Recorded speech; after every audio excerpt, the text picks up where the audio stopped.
يا مساء الخيرات على أجمل وأحلى البنات. تعالوا شوفوا اللي حصل لي. المطبخ بيستغيث بينهار. طبعا أختي ربنا يحفظها يا رب ويبارك لي فيها، جات لي النهاردة برضه عملت لي مفاجأة. دي أختي التانية. والله داخلين المطبخ ما كانش فيه معلقة، طلعنا منه المطبخ بينهار. ابتديت كده بالحاجة الحلوة. الحاجة الحلوة دي حلوة جدا. دي اسمها بياض التلج. حطيت 1.4 كيلو من الدقيق من اللبن، ونزلت عليه بمعلقتين دقيق ومعلقة نشا وكيسين فانيليا، وحطيت 4 معالق سكر، ورجعت زودت شوية كمان. بس ما بخليهاش مسكرة قوي محلية قوي عشان خاطر لسه بضيف لها شوكولاتة. فدوتهم بقى. طبعا الشيف ادم ابن اختي دخل يساعدني. طبعا قلبت المكونات كويس، وبعد كده رفعتها على النار لحد ما وصلت للقوام اللي انا عايزاه. وبعد كده ابتديت احطه بقى في الكاسات. طبعا الوصفة دي من الشيف الجميلة المبهرة نادية السيد. بجد وصفاتها كلها بتنجح معايا، من الكيك للحلويات والحادق. بصراحة ما شاء الله، يعني ربنا يحفظها يا رب. هنا كنت بحطهم في الكوبايات، وبسيبه يبرد شوية بره، وبدخله التلاجة وهو يدوبك دافي، يا اما لما يبرد خالص. بس انا عشان كنت مستعجلة يعني عليه، فسبته يدوبك يبرد شوية، وبعد كده دخلته التلاجة ياخد وقته. بعد كده دخلت على اعمل شوكولاتة. ده طبعا حمزة ابن اختي حط ايده التاتش بتاعه، وطبعا هي كمان هترخم بقى. منورنا والله. بصراحة اليوم كان لذيذ قوي، واتبسطت جدا بالمفاجأة دي. هما دايما كده بيفاجئوني، ما بيقولوش ان هما جايين، بيفاجئوني تا تا تا تا. بس هنا كده خلصنا. ما شاء الله عملت معايا كمية كويسة. 1.4 كيلو لبن، ومعلقتين دقيق، ومعلقة نشا، وكيسين فانيليا، وسكر. هنا بقى حبيت اعمل شوكولاتة، زودت لبن عشان دي شوكولاتة اللي هي الخام، فحطيت لبن زيادة، وحطيت كام مكعب شوكولاتة كده، ورحت ضايفة عليه معلقة نشا صغيرة، وقلبتهم. بعد كده رفعتهم على النار، خدت القوام اللي انا عايزاه. ليه ضفت نشا؟ عشان خاطر الشوكولاتة دي ما تجمدش. انا التاتش ده بصراحة من دماغي، يعني الشوكولاتة لو نشفت هتجمد، فزودت لبن ورحت حاطة نشا. بعد كده حطيت بقى حطيت لكل الكاسات حطيت عليها شوكولاتة.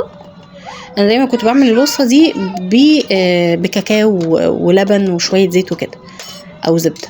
فبصراحة كان عندي الشوكولاتة دي فطلعت حلوة جدا، احلى كمان من الكاكاو. انا بقى دخلت على تحضير الغدا. كنت هعمل بانيه مشوي ومكرونة بالوايت صوص. فبدأت كده تبلت البانيه، نزلت ببصل وفلفل رومي وطماطمايه، وضربتهم في الخلاط، وحطيت معاهم يعني معلقة ملح عشان خاطر ينزل المية بتاعة البصل. بعد كده عصرته كويس، ونزلت بقى ببابريكا وتوم باودر وبصل باودر وفلفل اسود، وشوية لبن، وشوية ومعلقة صغيرة عسل ابيض، ومعلقة دبس رمان، وقلبتهم كويس. ونزلت بالبانيه. طبعا البانيه انا كنت غسلاه ومصفيه كويس. نزلت بالبانيه وسبته سبته في التلاجة ساعتين، ساعتين وشوية يعني. كده خلصت الحلو، وخلصت تتبيلة البانيه. طبعا كنت عايزة بقى اروق عليهم، عملت لهم ايس كوفي.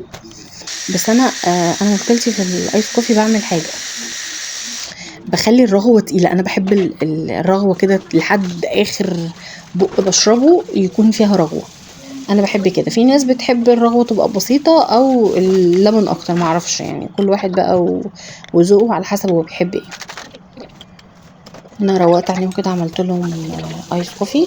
بحط السكر والنسكافيه مع بعض في قلب اناء كده، وبشويه ميه متلجين. ما بحطش ميه سخنه، بحط ميه متلجه.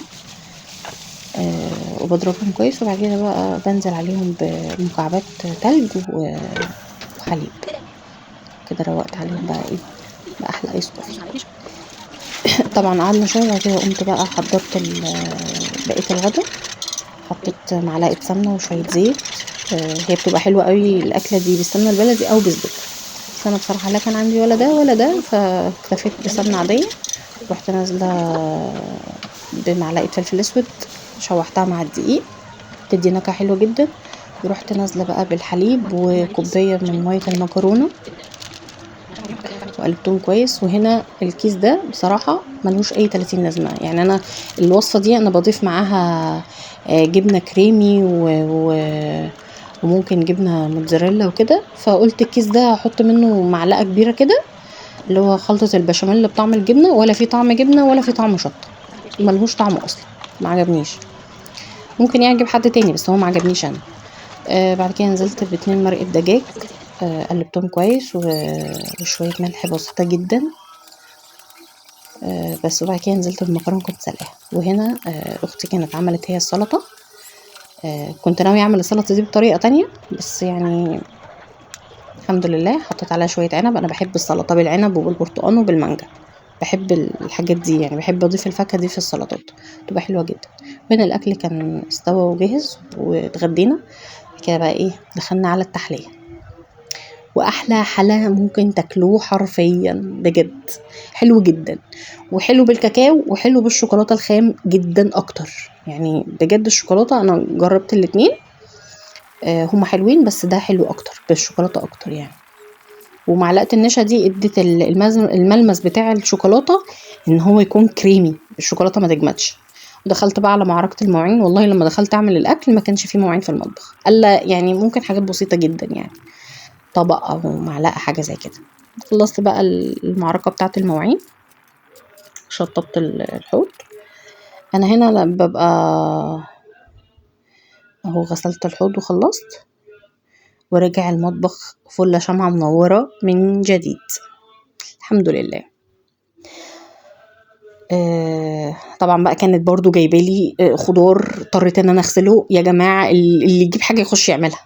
اضطريت بقى اغسله. بعد كده بعد ما خلصت رحت بقى مروقة على نفسي كده بطبق فاكهة يعدل المزاج كده، ومكافأة عن اليوم. بصراحة اليوم كان حلو قوي بأمانة، ربنا يديمهم في حياتي ويبارك لي فيهم ويخليهم لي.